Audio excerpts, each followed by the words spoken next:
SportsBit is powered by BetOnline, driving the opening odds market since 2001. Visit sportsbookreview.com to learn more about BetOnline and its A+ rated platform in the link below.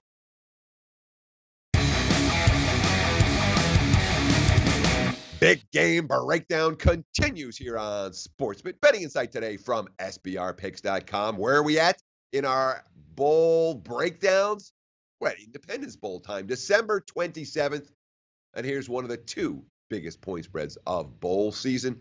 Florida State, the Seminoles, -16, total of 49 against the Southern Miss Golden Eagles. Now, Florida State had never failed to make a bowl in the Jimbo Fisher era. Look, Florida State's supposed to be in a bowl every year. But the fact that they had to reschedule their game against Louisiana Monroe to get qualified this time, it tells you about what Florida State's season was. This team was 3-6.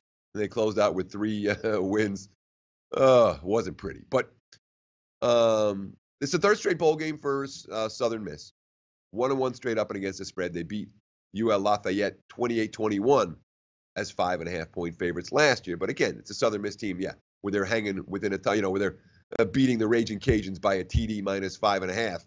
That's not stepping up in class to play Florida State. So you ask, was getting this bowl game good or bad for Florida State? They knew they were going to need that Louisiana Monroe game to be played by midseason. They were 3-6 at the time.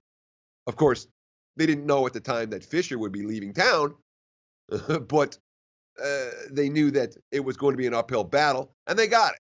The number 6 team in the ACC Atlantic is Florida State this year. This is a team that expected to be or hoped to be playing for a national title, hoped to be in the playoffs, and they finished 6-6 as the number 6 team in the ACC Atlantic, and their head coach split down.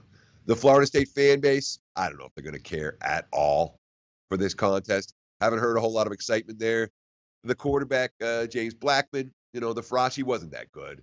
Didn't have a 300-yard passing games. He had multiple interception games 4 times in his last 8 contests, including the season finale against Louisiana Monroe. You have the defensive tackle coach, Odell Haggins. He's the interim. But he is getting some help from Willie Taggart. This isn't a situation like we talked about earlier with UCLA where the old coaching staff staying on the sidelines. Here's what Haggins said about Willie Taggart. Quote, "I'm just doing what I'm supposed to do, being the intern. He's directing," meaning Taggart, "and talking to me about certain things and giving me some pointers. He's been a head coach. I haven't. Some people let their ego get in the way. My ego is not going to get in the way. This man has been a head coach, so I'm going to listen to him." It's been great. It's worth noting that Haggins has not been signed for a future job under Taggart yet, although he has been with the program since 1994. Now, we talk about key players skipping games.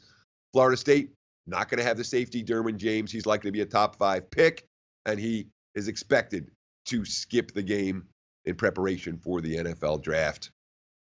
So here's Southern Miss. So I have issues with Florida State. I would not be laying with the. I don't trust Florida State's playmaking ability enough to lay this type of number. So the question is, can Southern Miss hang? And look, they're playing a named school, big time. They've got a playmaker at running back in Ito Smith. So you're playing this is a chance to upset Florida State. You've got a stud in Smith, already invited to the Senior Bowl, 10th player in NCAA history to have over 4,000 rushing yards and 1,000 receiving yards. This year, 5.7 yards per carry, 1,300 on the ground, 36 catches, 15 touchdowns.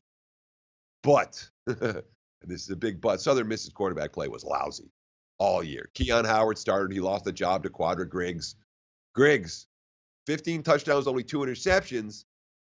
Look at the quality of defenses faced. Not particularly good, and he only completed 56% of his passes. That's not great against that level of competition either. So, look, I don't trust Florida State to lay it. I don't trust Southern Miss to take it. This is a game interesting to consider, but you know what? There's better betting opportunities in this one when it comes to bowl season. Thanks for watching SportsBit. Betting Insight today. More big game breakdowns coming up tomorrow and all week long right here on your Sports Central for gambling. Hello, SBR YouTube followers. I am Jojo, and before you go, I want to let you know about our new college football contest. As we all know, bowl season is right around the corner. And to add to that excitement, we are announcing our 15K College Bowl Handicapping Showdown. We are going to be awarding amazing prizes, and members from all over the world can join in on the fun. Join our forum, follow us on social media, and remember to share and like this video. I've been your host Jojo, and until next time, thanks for watching.